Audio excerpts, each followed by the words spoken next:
And welcome back to End Zone Focus. Our guest on the programme today is Dr Ruth McConnell from Laidlaw College. We've dealt with some huge problems, and these aren't really problems that have happened in the last week. This is stuff that happened after the Industrial Revolution. You know, it's been building up for a long time. What do we do? I mean, the story that we were telling before the break was actually quite gloomy. So how do we get things back on track for our kids? Yeah, I think one of the first places to start is raising awareness of just how big the problem, how insidious the problem has become, not just on the home front, but society-wide. You know, it's affecting schooling, it's affecting children's learning, it's affecting, you know, family relationships, because if children don't feel that there's one safe base to come back to, the world feels overwhelming all the time. And so what we maybe can look at is what systemically has gone wrong, and that can lead to quite a big gloomy story, because you think, well, where do you start with a system that seems this broken? But we need to prioritize relationships. And that needs to come higher than money, higher than the pursuit of careers, higher than pursuit of, you know, consumerism. Like, yes, we're both working this hard because those are the dreams we have. Well, are those dreams worth having if we lose our children? You know, and there's a feeling of, well, what's the bigger priority here? Is keeping our children emotionally safe so that actually they can blossom into the fullness of who they're going to be as God's beautiful creatures, rather than we got so preoccupied chasing after the wrong dreams, we weren't there for them.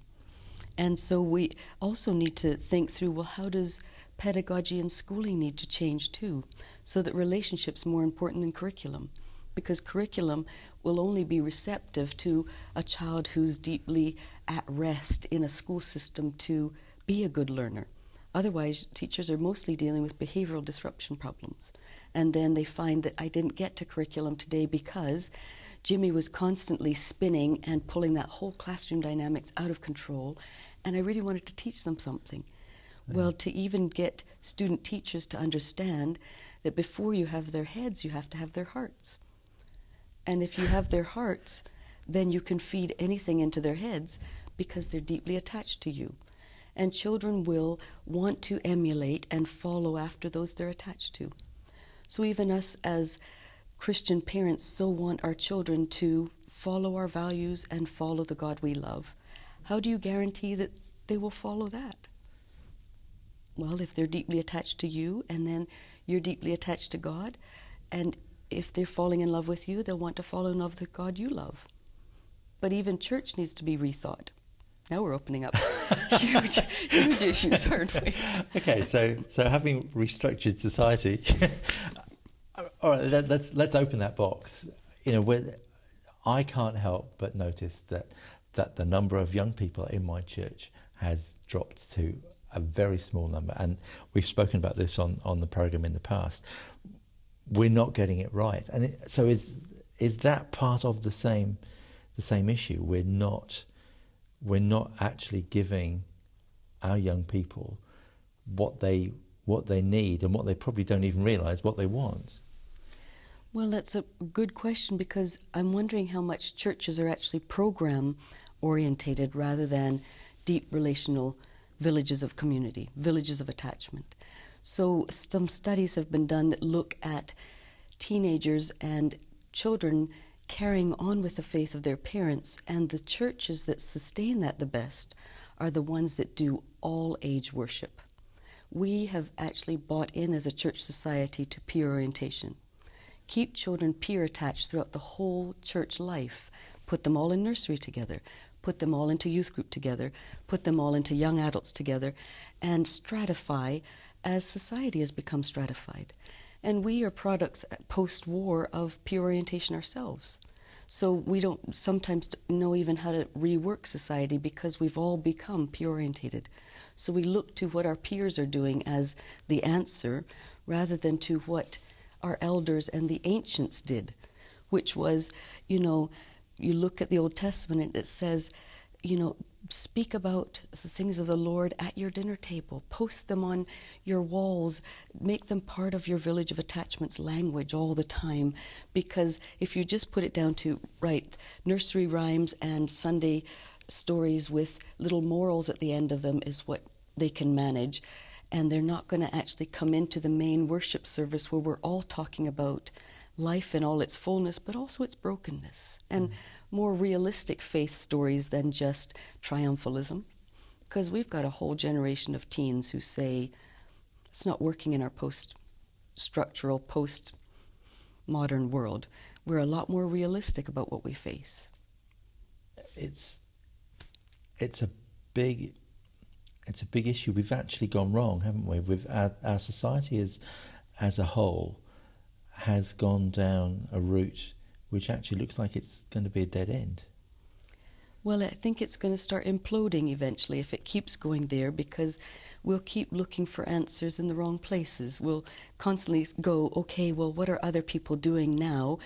Well, let's change the programs. Obviously, the programs aren't working. And we'll use all our energy maybe reprogramming when actually we need to be looking at more heart matters. Like, how do you get a church to actually be a safe village of attachment? Well, it has to come not just down to programs, it has to come down to, is church a safe place to grieve? Is church a safe place to bring our hard stuff? Is church a good place to be vulnerable in? Well, actually, most Christians would tell you it's probably the worst place to show your vulnerability, because you'll be told you're not faith-filled enough, you haven't prayed enough, you know, what kind of a God do you believe if you're always grieving and lamenting? Well, we actually don't do a lot of things well in church like that. If we became a more authentic village of attachment, the world would look on and go, that's a place I want to join. Rather than saying, that's a place I want to run away from. That's quite challenging stuff, isn't it? So within an average family, because I guess that's where it has to start, what should be the way we work? You talked about being less interested in programs and more interested in the heart. How does that work itself out in family life?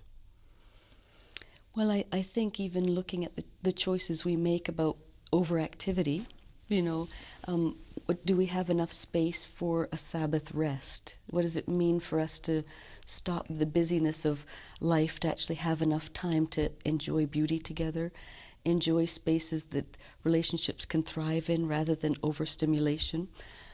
So maybe the family creating more rituals of, actually, we're going to go for an afternoon walk together, or let's enjoy the sunset tonight, or actually let's have rituals around the dinner table about, I don't know if you know of this practice that's kind of spirituality that looks at the desolations and the consolations of life. And so you can say, okay, what was your high point today? What was your low point? So we have enough conversations about vulnerability instead of just only talk to me when life's going okay, because that's the only capacity I have. Don't tell me the hard stuff.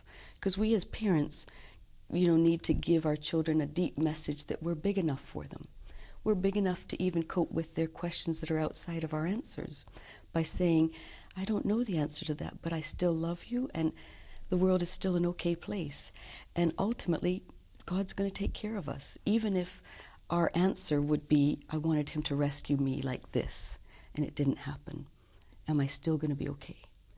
And that lovely Julian of Norwich quote of, all will be well, and all manner of things will be well, if our attachment is ultimately to God, if we know he holds us well. So I guess that's the $64 million question, is it too late?